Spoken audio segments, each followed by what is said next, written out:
Hey everyone, I'm just going to draw a quick Web 2.0 styled feed icon, and I'm just going to take you through the steps of creating this very quickly.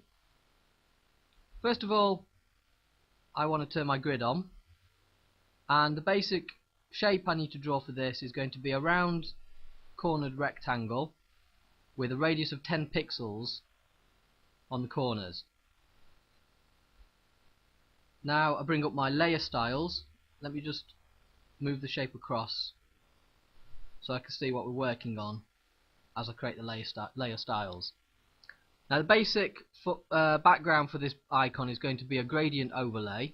I'll just turn this on and go into edit the gradient itself. Now I'm going to start at the bottom here.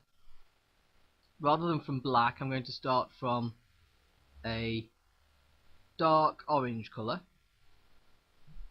Now I'm going to just hold, I'm going to put another colour in here just to hold that off because I want to have a sort of dark shadow area. So I'll put another one here and just have a slightly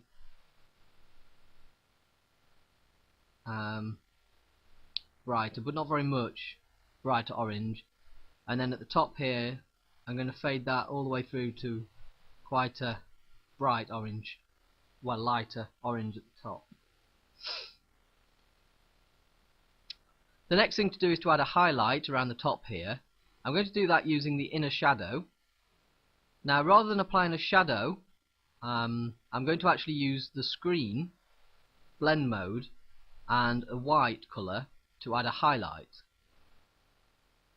Now as you can see, that's gone around the sort of left and top sides.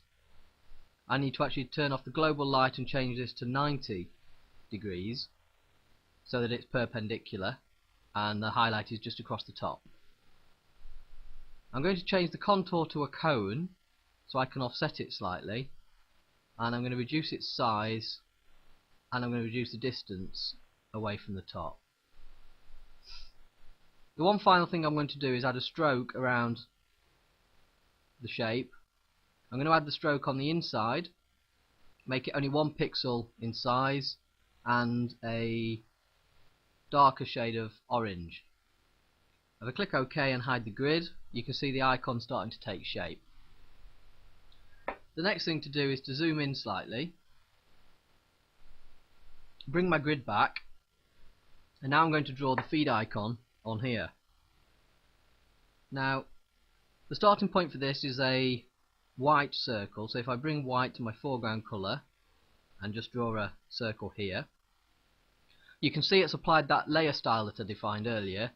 So I just want to turn off the style on that, and you can also see it's also come up in black. I'm just going to change that to white. I'm now going to use the path tool to draw the next parts of this, and the first step is a curved line here. I'm going to hold Alt and click here because I want to continue with a straight line rather than carry on the curve, and I'm then going to draw another curve, then Alt click again because I want to finish this with a straight line. Now I'm going to repeat that process just a little further out, again holding Alt to click that to continue a straight line.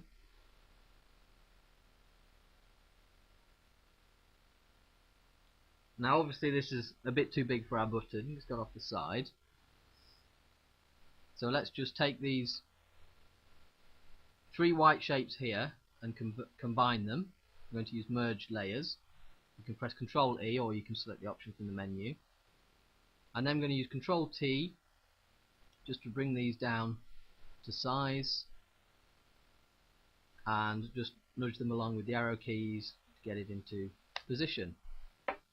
Now if I return to 100% zoom, you can see the finished icon. I just think one final thing I'd like to do is to add a little bit of a background shadow to this. So if I bring my grid back up and just draw a little rectangle just 10 pixels high across the bottom here, and I'm going to make that a grey colour, you can see that there, and then I'm going to apply a blur. So if I use filter, blur, Gaussian blur, and it warns you about it removing the vector mask, but that's okay. I'll just click OK. 4.6 is about, that's fine. Just click OK. If I remove the grid, you can now see the shadow. Let's just make that a little bit more subtle by reducing the opacity. And there's your finished Web 2.0 feed icon.